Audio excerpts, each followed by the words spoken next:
Normalmente cuando pensamos en un diagnóstico médico, existe como esta expectativa inherente de precisión geométrica, o sea, como si fuera un asunto de ingeniería pura, ¿no? Si nos rompemos un brazo, vemos la radiografía, vemos esa línea blanca irregular y muy nítida, y el médico simplemente señala la pantalla y confirma el problema. Es binario, roto o no roto. Es, digamos, un sistema muy limpio. Totalmente. Y, a ver, sobre todo, resulta profundamente reconfortante para nosotros. El cerebro humano ansía lo tangible. Nos tranquiliza muchísimo saber que las fallas de nuestro propio cuerpo son visibles, que se pueden categorizar y reparar de manera casi mecánica. Claro, pero luego damos un paso hacia el mundo de la psique, hacia la neurobiología y la psicopatología, y de repente, pues, esa máquina de rayos X conceptual se descompone por completo. Nos encontramos mirando un paisaje diagnóstico que es honestamente bastante turbio. Ya no hay líneas blancas nítidas, para nada. No, exacto. Es la definición absoluta de moverse en aguas diagnósticas complejas, porque la mente humana no es un fémur que simplemente se fractura bajo presión. Es un ecosistema increíblemente dinámico donde la memoria, la estructura de nuestra personalidad y nuestro sistema de alerta biológica, que es lo que llamamos ansiedad, están profundamente interconectados. Ajá. Ninguno de estos elementos opera en el vacío. Todo funciona en conjunto con un propósito primordial, que es ayudarnos a sobrevivir y adaptarnos a un entorno que cambia constantemente. Y precisamente esa es nuestra misión en la exploración de hoy. Vamos a desarmar la arquitectura de la mente humana. La idea para quienes nos escuchan es desentrañar cómo nuestro cerebro almacena la realidad, cómo esa información moldea nuestra identidad y qué sucede ya a nivel mecánico y biológico cuando nuestro propio sistema de alarma interno se sale de control. Es un recorrido indispensable, la verdad. Porque antes de que podamos entender siquiera cómo actuamos y reaccionamos en el mundo físico, pues primero debemos comprender cómo lo registramos en el mundo interno. Y todo ese proceso de registro empieza sin duda con la memoria y el juicio. Bueno, vamos a desempacar esto porque me parece fascinante. Clínicamente, entiendo que la memoria funciona como la gran alacena del cerebro, ¿verdad? Es este lugar físico y conceptual donde fijamos, conservamos y evocamos vivencias. Sí, esa es la analogía perfecta. Pero lo que resulta contraintuitivo es que no es simplemente un cajón donde tiramos recuerdos al azar. Es un sistema de archivo altamente compartimentado y fíjate, en algunos casos, ni siquiera requiere que hayamos vivido la experiencia para almacenarla. Ese es un concepto central. La memoria no es solo autobiográfica.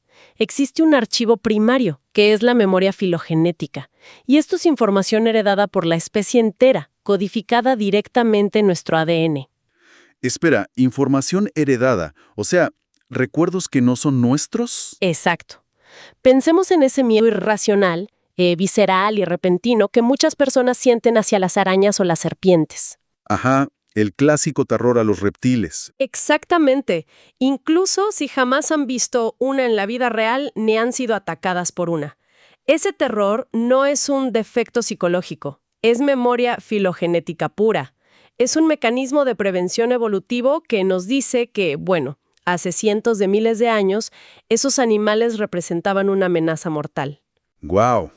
Es literalmente un software de supervivencia preinstalado de fábrica. ¡Qué locura! Totalmente. Y bueno, luego tenemos la memoria biográfica, que esa sí abarca nuestras experiencias vitales, y la declarativa, que son los datos concretos, como saber cuál es la capital de un país, digamos. Claro, los hechos duros. Pero hay una categoría que ilustra perfectamente cómo el cerebro optimiza sus recursos, que es la memoria de procedimientos. Cosas como aprender a andar en bicicleta, a nadar o los movimientos automáticos de manejar un auto. Entiendo que la neurología ubica esta memoria preferentemente en el lóbulo prefrontal. Sí, así es. Lo cual explica por qué podemos pasar 20 años sin subirnos a una bicicleta y, al intentarlo de nuevo, el cuerpo simplemente sabe qué hacer.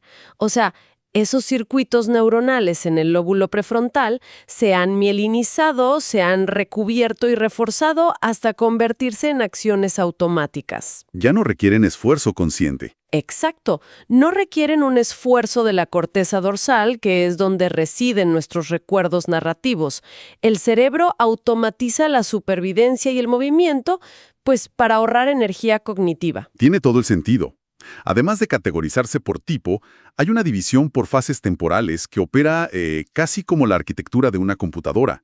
Tenemos una memoria sensorial rapidísima que dura apenas medio segundo, solo para organizar el caos visual y auditivo del entorno. Ajá, el registro inmediato.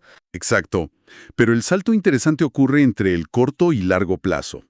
Si la memoria a largo plazo es el disco duro donde se guarda todo de forma permanente, la memoria a corto plazo es la memoria RAM. Y esa RAM es increíblemente volátil. Si a uno le dictan un número de teléfono, hay que repetirlo mentalmente varias veces, porque si esa repetición se interrumpe, el circuito neuronal pierde la carga eléctrica temporal y el número simplemente desaparece. Y ese proceso de repetición es biológicamente necesario para trasladar la información de la corteza prefrontal, pasarla por la amígdala. Que es la que evalúa la emoción, ¿no? Exactamente. Evalúa si la información tiene carga emocional y finalmente consolidarla en el córtex a largo plazo. Y como cualquier red eléctrica compleja, puede sufrir cortocircuitos. Están las disnesias, por ejemplo. Uy, las disnesias. Ese fenómeno frustrante de tener una palabra en la punta de la lengua y ser incapaz de evocarla. Sí, nos pasa a todos. Y a menudo esto no es un fallo degenerativo, sino el resultado del estrés agudo o el cansancio extremo que saturan esa memoria RAM de la que hablabas e impiden el acceso temporal al archivo. Fíjate que hay un concepto clínico que lleva esta idea de los cortocircuitos de memoria a un terreno, o sea, casi cinematográfico. Y me refiero a la criptoamnesia. Clínicamente se describe como la convicción absoluta de tener recuerdos de vidas pasadas o de experiencias que nunca sucedieron. Resulta fascinante intentar entender cómo la ciencia maneja esto, porque desde la perspectiva del paciente se siente completamente real, pero físicamente es imposible. Lo fascinante aquí es que la psiquiatría clínica registra el fenómeno porque la angustia o la convicción del paciente es totalmente auténtica. No está mintiendo intencionalmente. Lo que ocurre a nivel neurológico es que el cerebro humano es un órgano narrativo implacable. O sea, aborrece los vacíos de información. Exacto. A veces la mente toma fragmentos de imaginación vívida, tramas de películas olvidadas, sueños o material inconsciente profundo, y los empaqueta usando las mismas vías neuronales que los recuerdos biográficos reales. La clínica no invalida la experiencia emocional de la persona, pero busca desentrañar el mecanismo neurocognitivo que está construyendo esa narrativa falsa. Toda esta alacena de recuerdos, sean reales o construidos, sirve como material de base para otra función vital, que es el juicio. Nuestra capacidad de evaluar riesgos, de entender la moralidad y tomar decisiones. El juicio es como el lente a través del cual leemos nuestra alacena de recuerdos. Y dependiendo de la salud neurológica, ese lente puede estar conservado, desviado por completo por un delirio psicótico, suspendido en estados de coma o, tristemente, lentamente deteriorado en casos de demencia. Y es precisamente ese lente el que nos permite cruzar el puente hacia el siguiente nivel estructural de la mente. Porque si la memoria es la alacena y el juicio es el ente que examina los ingredientes, la personalidad sería el cocinero. Me encanta esa imagen. Es el sistema operativo continuo que decide cómo interactuamos con el mundo exterior basándose en lo que llevamos dentro. Aquí es donde, digamos, la biología se transforma en identidad. Exactamente. Y clínicamente, la personalidad se define como una ecuación de dos partes. Es el temperamento más el carácter. El temperamento es nuestra base puramente genética, o sea, la configuración neuronal con la que nacemos. Y el carácter es todo aquello que el ambiente, la cultura y la crianza moldean. Hay una analogía visual muy recurrente en las fuentes psiquiátricas que me parece súper clara. Imaginemos el cerebro como un bloque de plastilina. El color de fábrica de esa plastilina, ya sea rojo, impulsivo o azul precavido, ese es el temperamento genético. Ajá, lo que viene dado. Exacto, pero las manos que amasan, que golpean o acarician esa plastilina para darle su forma final, ese es el carácter moldeado por el ambiente. Es una metáfora perfecta. Porque la combinación de ese color genético y esas manos ambientales termina dictando nuestros patrones de pensamiento, nuestra reactividad afectiva y nuestras conductas sociales. Y la influencia del componente genético es tan fuerte que se puede observar de forma sumamente temprana. Sí, leía un relato clínico en nuestras fuentes sobre una neonatóloga. Ella trabajaba en cuidados intensivos con bebés prematuros de apenas 28 días de nacidos. Y notaba diferencias abismales y muy consistentes en cómo reaccionaba cada bebé al mismo estímulo. Por ejemplo, un pinchazo en el talón. Claro, ante el dolor. Exacto. Algunos bebés lloraban inconsolablemente por horas, mientras que otros se calmaban apenas los alzaban. Bebés de menos de un mes de vida exhibiendo patrones emocionales. Lo cual, bueno, me planteé el debate eterno. ¿Nuestra genética nos condena a ser de cierta forma? ¿O las manos del ambiente tienen la última palabra en la escultura final? Esa es la gran pregunta. La psiquiatría moderna lo entiende como un fenómeno de amplificación o atenuación. O sea, la genética no es una sentencia de muerte, sino un punto de partida. Nos otorga un umbral de sensibilidad biológica. Entonces, sí hay una predisposición real. Efectivamente, existan predisposiciones genéticas hacia la impulsividad o el temor. Sin embargo, el entorno actúa como el control de volumen. Si un niño nace con un temperamento altamente ansioso, pero se desarrolla en un entorno validante, muy estructurado y seguro, esa genética se atenúa y se convierte en cautela funcional. Entiendo. ¿Y qué pasa en el escenario opuesto? Pues, por el contrario, si ese mismo niño crece en un entorno caótico y negligente, el ambiente magnifica esa predisposición hasta cristalizarla en un rasgo totalmente rígido e inadaptable. Y cuando esa plastilina se seca en una forma extremadamente rígida, ahí es donde entramos en el complejo territorio de los trastornos de la personalidad. La definición clínica, es importante aclararlo, no habla de tener un mal día o de estar de mal humor. Se define como un patrón permanente, inflexible y profundamente desadaptativo que choca violentamente con las expectativas culturales. Sí, y lo asombroso es el volumen de personas afectadas. Hablamos de que entre el 10% y el 20% de la población general camina por el mundo con la estructura de un trastorno de personalidad. ¡Guau! Es una cifra altísima. Es increíble que pase tan desapercibido. Pasa desapercibido porque, a diferencia de un ataque de pánico, la personalidad es el filtro entero a través del cual la persona vive. No es un evento aislado. Y es importante destacar que, clínicamente, el diagnóstico formal solo se emite después de los 18 años. ¿Por qué hay una edad específica? Esto se debe a que durante la infancia y la adolescencia, la plastilina sigue estando maleable. Hay una volatilidad hormonal y psicológica que es completamente normal y que no debe patologizarse. Claro, están en desarrollo. Aunque tengo entendido que hay una excepción a esta regla de la edad, ¿no? Sí, la única excepción clínica es el trastorno antisocial. Debido a su nivel de destrucción y a la infracción constante de normas, este puede identificarse a partir de los 15 años. Entiendo. Y existe otra capa de complejidad en cómo se experimentan estos trastornos internamente, que son los conceptos de ego sintónico y ego distónico. En algunos trastornos, la condición es egosintónica. Esto significa que el paciente se siente en perfecta sintonía con sus rasgos. Ajá, no ven el problema. Exacto. Alguien con una rigidez obsesiva puede estar, digamos, convencido de que su forma hipercontroladora de vivir es la única correcta y que el resto del mundo es simplemente incompetente. No sienten que tengan un problema en lo absoluto. Claro. Y por el contrario, un trastorno egodistónico le causa un sufrimiento y un conflicto interno insoportable a quien lo padece. O sea, se dan cuenta de que algo anda mal. Sí, y esa distinción dicta casi por completo si una persona buscará ayuda profesional o no. Para entender cómo estas rigideces operan en la realidad, la clínica las clasifica en 3 grandes grupos o clústeres, revelando mecanismos de defensa diametralmente opuestos ante el mismo estrés ambiental. Y aquí es donde se pone realmente interesante. Empezando con el grupo A, catalogados como personalidades raras o excéntricas. Estas son mentes que, en lugar de interactuar con el conflicto, construyen muros arquitectónicos para aislarse. Totalmente. Tomemos al paranoide, por ejemplo.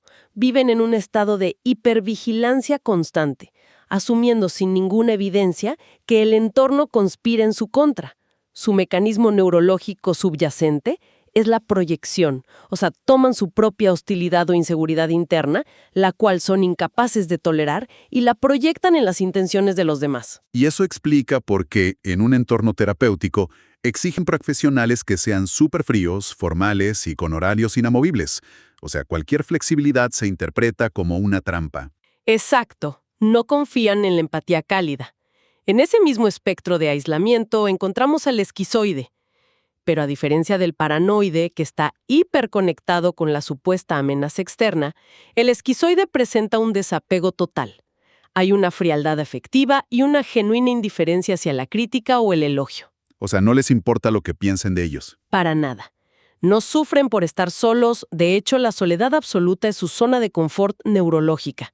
El cerebro de un esquizoide simplemente no recompensa la conexión social. ¡Qué fuerte! Mientras el grupo A construye fortalezas impenetrables, el grupo B hace exactamente lo contrario. Los catalogados como emocionales o impulsivos, que colisionan emocionalmente con su entorno con una intensidad francamente devastadora. El trastorno límite de la personalidad o borderline ilustra esto a la perfección, ¿verdad? Así es. La mecánica de este trastorno gira en torno a un terror abismal al abandono, ya sea real o imaginado. Tienen una reactividad biológica tan alta que carecen de la capacidad de calmarse a sí mismos.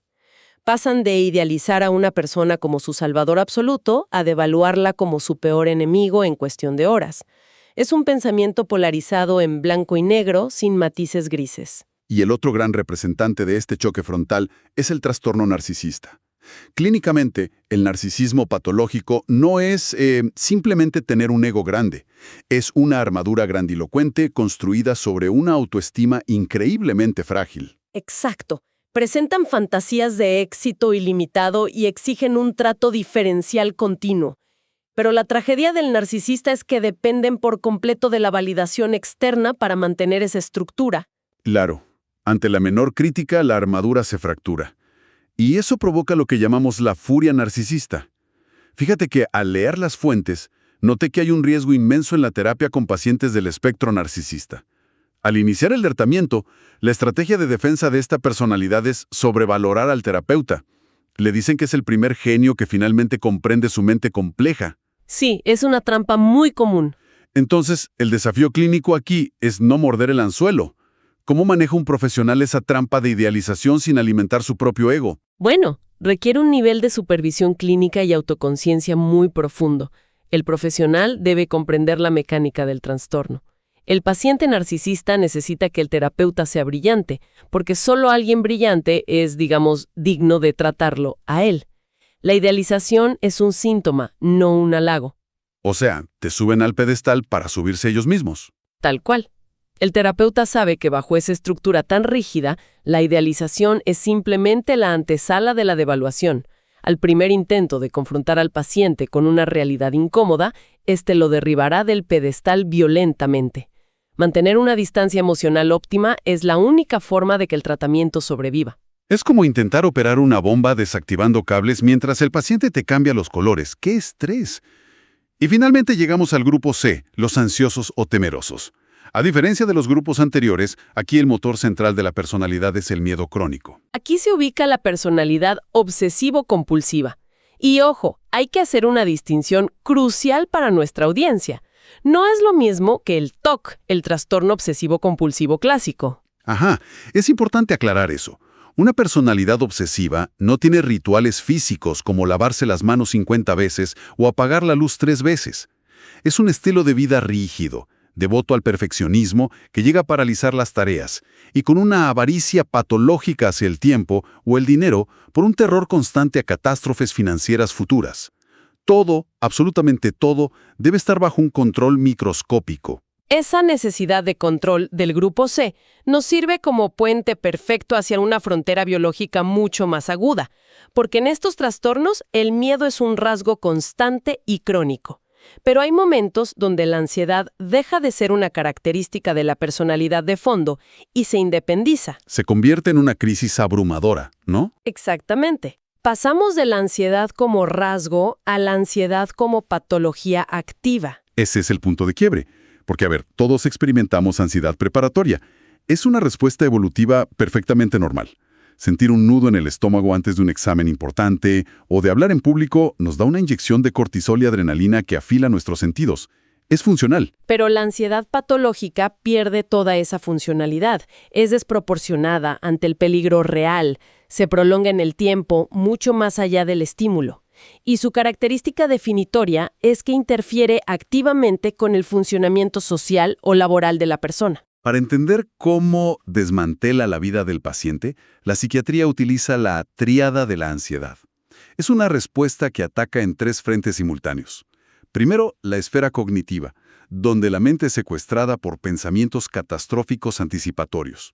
Segundo, la esfera emocional, un miedo agudo, irracional y paralizante. Y tercero, y quizá la más limitante, la esfera conductual.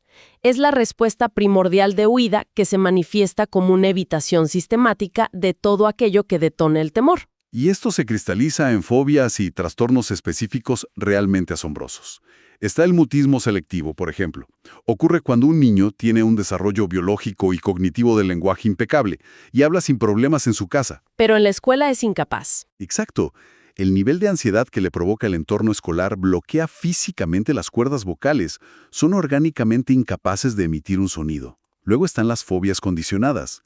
Hay un caso clásico en las fuentes de un niño que desarrolló un pánico absoluto a los caracoles, no por una mala experiencia propia, sino porque fue condicionado por las reacciones exageradas de un adulto en su entorno. O sea, el ambiente programando la biología del terror. Sí, es el aprendizaje por observación llevado al extremo. O el caso de la agorafobia, que frecuentemente sufre de una simplificación bastante injusta en la cultura popular. No es simplemente un miedo a los espacios abiertos. Su núcleo es el terror profundo a encontrarse en lugares o situaciones concretas, de las cuales sería físicamente difícil escapar, o donde pedir ayuda sería humillante o imposible en caso de sufrir una crisis. Claro, por eso un agorafóbico puede entrar en pánico tanto en la inmensidad de una plaza vacía como en el confinamiento del vagón de un subterráneo en hora pico. Exactamente. Al explorar las estrategias que desarrollan las personas con agorafobia, surge el fascinante uso de los objetos contrafóbicos. Leí imágenes sumamente gráficas e inusuales. Por ejemplo, un paciente que nunca sale a la calle sin llevar granos de sal gruesa en el bolsillo o bajo la lengua, sintiendo que eso evitará el colapso. O personas que llevan un sobrecito de azúcar aferrado en la mano por si sienten que se van a desmayar, a pesar de no tener problemas de hipoglucemia reales. Sí, son amuletos físicos para la mente. La pregunta terapéutica evidente aquí es, ¿cómo funciona biológicamente un amuleto tan simple? Y bueno, no resulta contraproducente que un adulto dependa de un grano de sal para poder cruzar una avenida. La mecánica neurológica de estos objetos es muy reveladora. Cuando la mente entra en una espiral de pensamientos catastróficos anticipatorios, se desconecta del presente. Un estímulo sensorial intenso, como el sabor profundamente salado y abrasivo de un grano de sal gruesa en la lengua, actúa como un ancla fisiológico. O sea, te obliga a sentir el cuerpo. Exacto. Obliga al sistema nervioso a registrar un dato sensorial en tiempo real, aterrizando la conciencia de golpe en el aquí y ahora. Rompe el bucle cognitivo. Sin embargo, contestando a tu segunda pregunta, a largo plazo la dependencia de este amuleto mantiene intacta la creencia de que el mundo es insoportablemente peligroso por sí solo. El objetivo de la terapia es eliminar el objeto gradualmente. Para no depender de la sal, digamos. Claro, forzando al paciente a desarrollar autoapoyo, que es la convicción de que su propio sistema nervioso tiene la capacidad de regularse sin muletas externas. Pero a veces no hay tiempo para sacar la sal del bolsillo. A veces el detonante no es un lugar lleno de gente, ni un estímulo externo. En ocasiones, la alarma biológica contra incendios suena a máximo volumen en el interior del cuerpo, sin que haya absolutamente ningún fuego a la vista. Y aquí cruzamos el umbral hacia el estallido interno definitivo, que son los ataques de pánico. Un ataque de pánico no es simplemente estar muy nervioso. Es una tormenta bioquímica con un inicio abrupto y aterrador. La cascada comienza generalmente con una hiperventilación sutil. Son respiraciones superficiales y aceleradas que la persona, la mayoría de las veces, ni siquiera nota. Que cambian toda la química de la sangre. Así es. Esto altera dramáticamente la química sanguínea, provocando una caída brusca de los niveles de dióxido de carbono. El cerebro interpreta esta alteración química como un peligro inminente y detona síntomas físicos intensos. Hablamos de taquicardia severa, opresión torácica, mareos y hormigueo en las extremidades. Físicamente, el cuerpo reacciona exactamente igual que si estuviera sufriendo un infarto masivo. Tal cual. Por eso, el paciente no solo siente miedo, siente la certeza biológica absoluta de que está a punto de morir o de perder por completo la razón. Sabiendo que el origen es un desbalance químico temporal del dióxido de carbono, la respuesta de primeros auxilios clínicos cobra un sentido físico perfecto. O sea, las técnicas de respiración controlada, como inspirar profundamente durante 4 segundos, retener el aire 4 segundos y exhalar en otros 4, no son simples ejercicios de relajación o meditación. Tienen el objetivo matemático de ralentizar el intercambio de gases. Es pura mecánica respiratoria. Incluso la clásica imagen de las películas de respirar dentro de una bolsa de papel se basa en biología pura. Al reinhalar el mismo aire rico en dióxido de carbono que acabamos de exhalar, los niveles en sangre se estabilizan rápidamente y la amígdala cerebral apaga la alarma de asfixia. Y este conocimiento biológico es la base de la herramienta clínica más poderosa contra el pánico, que es la psicoeducación. Cuando un paciente llega a urgencias creyendo que se muere, explicarle detalladamente la mecánica de la hiperventilación y la caída de CO2 le devuelve el control cognitivo. Le quita el misterio. Exacto. Al quitarle el velo de misterio esotérico a su terror, la próxima vez que su corazón se acelere, la corteza prefrontal podrá racionalizar y decirse, bueno, no me estoy muriendo, es solo una reacción en cadena temporal en mi torrente sanguíneo. Entonces, ¿qué significa todo esto a nivel de nuestra percepción de la realidad? Porque en medio de un ataque de estrés extremo, el cerebro puede activar un mecanismo final de autodefensa que resulta verdaderamente perturbador, la despersonalización o desrealización. Es ese estado donde la persona se mira al espejo y siente que no reconoce su propio reflejo, o siente que está flotando fuera de su cuerpo, observando la escena desde una esquina del techo. La realidad parece estar detrás de un vidrio empañado o moverse en cámara lenta. Es como si el panel de fusibles del cerebro se sobrecargara por la intensidad del dolor emocional o el terror y decidiera cortar la corriente de la conciencia para proteger la integridad del sistema. Es una disociación severa. Y este nivel extremo de represión de estrés nos ayuda a explicar uno de los fenómenos clínicos más desconcertantes de todos. Ese es precisamente el punto clave que quería tocar. Hay un dato en los análisis clínicos que parece contradecir toda lógica evolutiva. Si asumimos que la ansiedad se desarrolló a lo largo de millones de años para prepararnos físicamente para huir de un depredador inminente, correr del peligro, ¿por qué una cantidad inmensa de ataques de pánico ocurren a mitad de la noche, detonando explosiones masivas de taquicardia que despiertan a la persona de un sueño profundo? Si el entorno es totalmente seguro y el cuerpo está en reposo, ¿por qué la alarma suena en el momento de mayor vulnerabilidad en lugar de hacerlo durante el día laboral de máximo estrés? Es una aparente paradoja que nos revela cómo manejamos las emociones ocultas. El eslabón perdido aquí se llama alecitimia. Es un rasgo donde la persona tiene una incapacidad profunda para identificar, registrar y ponerle nombre a las emociones que está sintiendo. Durante el día, el individuo enfrenta frustraciones, miedos y presiones laborales masivas, pero como no sabe procesarlas cognitivamente, simplemente utiliza sus mecanismos de defensa conscientes para bloquearlas y seguir adelante. Se mantienen ocupados sobreviviendo. Usan toda su memoria RAM en las tareas diarias, manteniendo a raya el torrente de agua tras la represa, digamos. Exactamente. La represa aguanta mientras estemos despiertos y vigilantes. Pero cuando finalmente nos recostamos en la cama, apagamos la luz y entramos en las fases profundas del sueño, las defensas conscientes se apagan. La represa desaparece. Y ahí explota todo. Sí, todo ese estrés fisiológico acumulado, que jamás fue procesado ni nombrado verbalmente durante la vigilia, busca desesperadamente una válvula de escape biológica. Como la corteza racional está durmiendo, la amígdala toma el control y purga esa tensión en forma de una explosión física abrupta. El cuerpo grita por la noche lo que la mente se negó a articular durante el día. ¡Wow! Lo cual resulta en una revelación realmente abrumadora. Hoy hemos transitado por la asombrosa arquitectura de la psique humana. Abrimos las puertas de la memoria, descubriendo que no es solo un disco duro pasivo, sino un archivo activo que mezcla verdades, código evolutivo y narrativa pura para darle sentido a quiénes somos.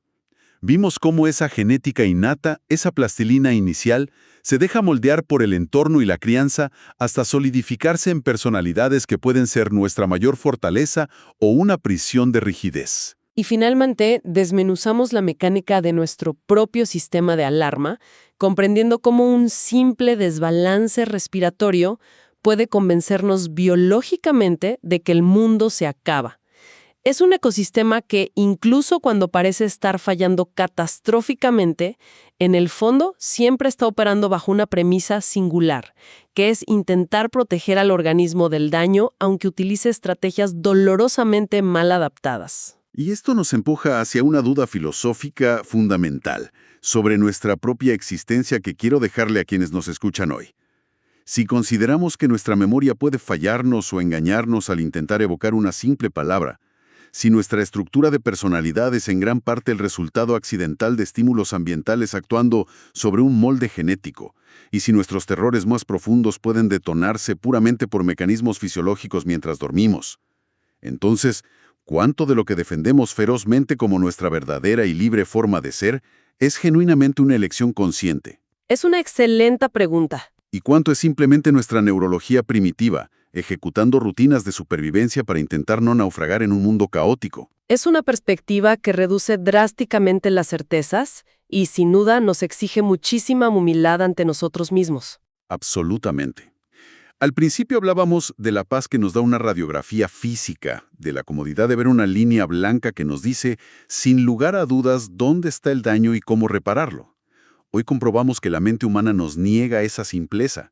No hay placas de rayos X para mostrar un trauma infantil, no hay resonancias que dibujen el carácter, ni escáneres que capturen el miedo al abandono. Totalmente cierto. Pero al atrevernos a iluminar estas aguas turbias y comprender los engranajes mecánicos del comportamiento, tal vez podamos empezar a mirar nuestras propias mentes y las batallas silenciosas de quienes nos rodean con mucha menos sentencia crítica y con muchísima más compasión. Gracias por sumergirse con nosotros en este análisis profundo. Hasta la próxima.